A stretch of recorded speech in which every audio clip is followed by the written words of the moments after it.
All right, so I'm here with Josh from Mythic, who's talking to me about Warhammer Online. Just for people who haven't heard about the game, give us a bit of a background, how it's gone. You've been developing it for a couple of years now, right? Yeah.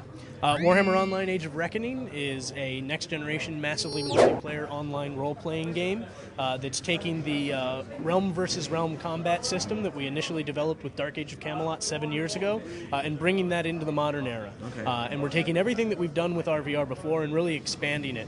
We're bringing it into the main section of the game world. Everything that you do in this game is actually part of the war effort.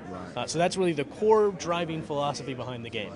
And you know, from what you said already, it seems to be quite combat based. It's always there's wars going on. That's the main driving thing about the game. No dancing, no knitting, no playing a flute. That's a shame. No running. Well, yes. Well, it's only a shame if you're the kind of person that, in preparation for battle, plays a flute. Everything that you do in this game is focused around war. We like to say war is everywhere, and so that means that everything that you're doing, the crafting system, war focused. Obviously, RVR very focused on the war. All the quests that you're a part of are contributing to the war effort. Everything you do in the world is focused on the idea that this is eternal, never-ending combat. A quest for conquest and power, entirely focused around fighting. The Warhammer universe is so rich, and I mean, how do you decide to put what in and what to include? A lot of fighting. Yeah. I mean, pre-production was an interesting time for us because we have a lot of hardcore Warhammer fans on the team. You know, all the way from the top down. Mark Jacobs is an old school Warhammer fan. You know, he's known the Games Workshop guys for years, and as a result, everybody kind of had their favorite thing that they were clamoring for. But in the end, we had to pick the things that made the most sense for launch races. Obviously, fans like myself that really love the Skaven. We'll have to wait until another time. Okay. They're in the game, they're just not playable yet. Right. Okay. But yeah, those original decisions were really driven by what made the most sense for launching this world.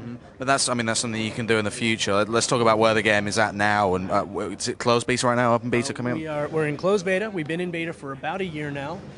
We've been getting a ton of help from the testers. We really look at them as part of the development process.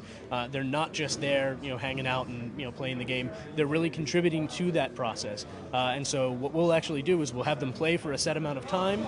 We'll take a lot of their constructive criticism, and we'll really review that and decide, you know what, they're right. We need to make changes. And we've done that a couple of times now, where we've gone back and we've decided to spend a couple of months just responding to player feedback. And do you think it's going to be the kind of deal where if you pre-order the game, you get access to that beta, or how's that going to work? If you've pre-ordered the collector's edition, and we've actually sold out in Germany now, you will definitively be in the open beta. Right. So I believe I think the number is 50 or 55,000 units of that in Europe.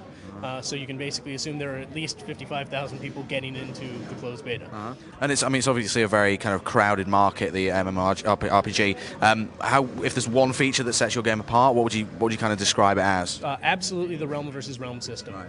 If I can use a little philosophy here for a moment, if you think of traditional gameplay, if you back away from video games completely for a moment, and you think about the types of things that people have used as a play sort of methods for the past thousands of years.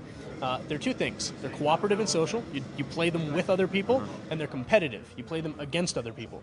In our game, you have to cooperate. You can't succeed completely in this game. You can't invade a city on your own. You need to work with other people, and you need to work with them on a large scale. And it's competitive. You're always playing against other people. So in that regard, it's actually much closer to sports than it is to any other MMO on the market. So if you're a fan of the World Cup, you'll like our game. That's a good way to put it. All right, thanks, Josh. We'll let you carry on. We'll go and have a look at the game now.